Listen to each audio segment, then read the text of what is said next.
What was the question? Um, I'm a diva. okay, Didn't even give me hair and makeup. tell me about your purpose. I don't even know why I laughed. My name is Ali Zafar. My purpose is to help young people and mainly vulnerable people find the resources, develop the skills, and learn the knowledge that they need to create a better life for themselves. Can you tell us a bit about your background? Yeah, so I was born in a small town in Pakistan. I moved to England when I was 7 years old into a even smaller town in West Yorkshire. Spent well over a decade there, and then moved to London when I was 18, started university and started a career in banking. Did that for around 5 years and then set up an education business where I traveled around Europe and helped, again, high net worth families with the education needs of the kids. I think I always knew from the beginning, deep down, that banking was never a long term, lifelong passion, but it enabled me to have things that I wanted in the short term. It allowed me to learn a lot of skills, and it was somewhere where I wanted to begin. So it was something that I'd always been keen to do. At what point did you realize that wasn't for you?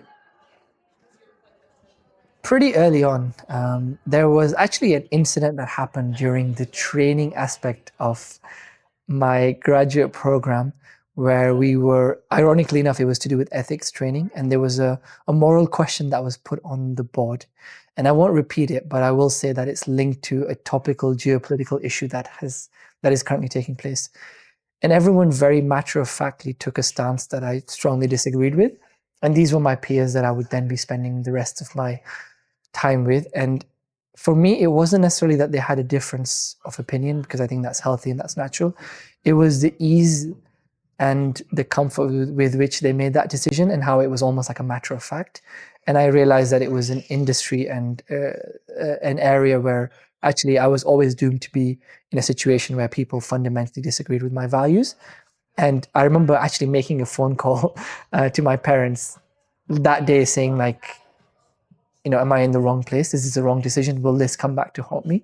So yeah, very early on, but I did stick with it. Very early on, I realized actually some of the negative aspects were not things that I could overlook over an extended period of time. I think everything has its pros and cons, but with banking, for me, it was that I couldn't keep going with some of the cons for a very long period of time. So that was a big driving factor. Alongside that, I always had a passion for two things, I'd say: education and business. And combining those two in an education focused business was kind of a need and a desire that was too difficult to ignore. One of the reasons I wanted to go into banking was to help my parents, retire my parents, and for them to be proud of what I'd done, especially given that we'd moved to this country. As you know, I was a first generation immigrant.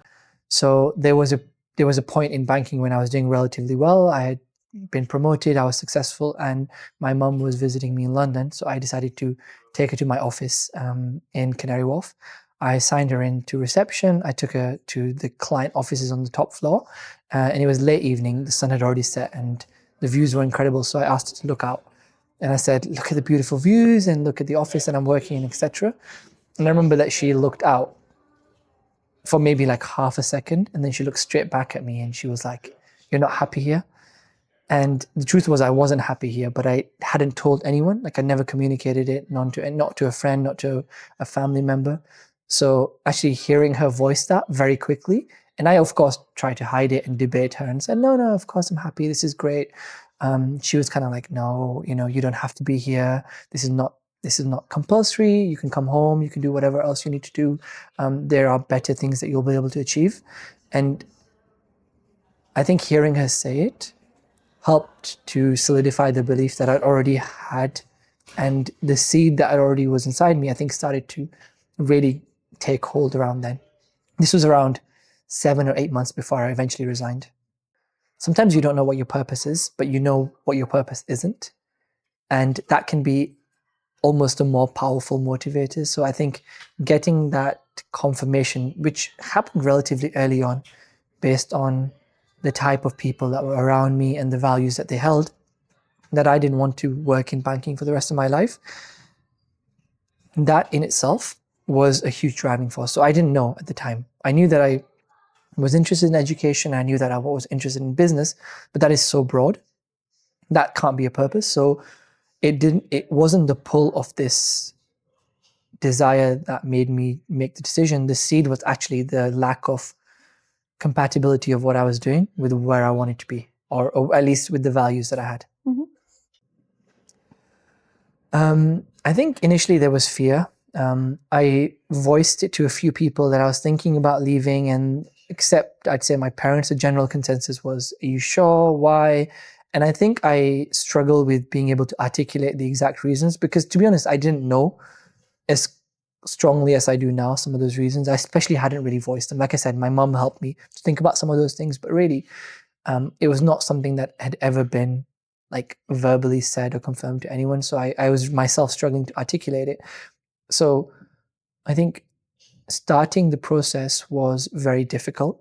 And then even though I knew with certainty that I wanted to leave, even though I knew with certainty that whatever I ended up doing would be better, and that even if I didn't necessarily succeed, this was always available to come back to, it was very, very hard to leave. Like it was one of the hardest things, if not the hardest thing I've ever done. The process took months. I remember even the day that I resigned, when I was 150% certain, it took me the whole day. And it wasn't until after 5 p.m. when my manager was about to leave that I was able to hand in my notice. It was terrifying. And then I handed in my notice and it wasn't a great reaction. And then I went home. And on the way home, it was like a weight had been lifted off my shoulders. When you put yourself through so much effort and periods of challenge, often after that, you need like a set amount of time for you to recover mentally, physically, and spiritually. Is there anything you wish someone had told you before you made the jump? Before I left banking, that is a good question. I think I knew that it would be hard, but I think it would have been helpful if someone had sat me down and told me that it takes time. And although that sounds so obvious, I didn't fully comprehend what that meant, because when you do take steps like the ones that I took, it takes months. If you're lucky and if you're successful, it takes months. Otherwise, it takes a lot longer. So I think I didn't necessarily have that realization of what it would take and the periods of time in between. That was definitely stress that was unnecessary. Okay. So that was something you wish someone had told you as you were starting this journey. Yeah. Is there anything you wish someone had told you before you'd even left banking? Similarly, also embrace the good parts of what's there, because although this will be over soon, and I look back on it with fondness of having left, and I'm glad I've left. There's still moments that were good, and there are still opportunities that I wish that I'd almost embraced even more. I think the aspect of meeting people, the type of people that you meet, the breadth and the width of like social contact you get working in a big organization can't be underestimated. So I wish I'd really explored that a little bit more. But overall, I wish someone had told me to leave earlier. I wasn't any clearer on what my purpose or mission was than I had been for the last 6 months. So it was a little bit like, okay, I've got a blank sheet of paper. Where do I start? Again, the only clarity was I know what I don't want to do, which is apply for another bank. And if I'm not applying for another bank, there isn't really in any other industry or firm that I necessarily want to go straight into. So let me figure out a way to earn some income and build a business. Having had experience of tutoring and having successfully earned money through that growing up, I thought, okay, that's a good beginning phase. Let me start to earn some money through tutoring. And then from there, I had some ideas linked to education of what I wanted to do. Tell me a bit about the things that you tried out whilst on your journey to find your purpose and what didn't work. Oh, that could be a whole podcast in itself. One about all the things that I did that didn't work. What's important is the things that I tried out, which helped me to figure out where I wanted to be and what I wanted to do. So when I first left banking, I knew education was where I wanted to start, and tutoring made sense because it paid the bills. So starting out with that was a very kind of natural start. Then around that, I tried to build a business that was linked to tutoring. As the world opened up again, taking that tutoring and combining it with the high net worth experience I had from banking and kind of providing a more of a consultancy service within the education industry. And that came to me a bit more naturally. While this was closer to what I wanted to do, while it was financially a lot better than the banking world, it still wasn't where I wanted to spend the rest of my life. And it wasn't something that I felt was a business I could scale and grow and spend the rest of my life doing. Are you still glad you did those things? Absolutely. I think, of course, the 4 years, or rather 5 or 6 years now after banking, have been incredible. There have been some very, very hard times, but looking at the journey together in whole, they've been genuinely very, very good. So it's hard for me to look back at the banking years, which were very difficult, and not think, oh, I wish I didn't have them.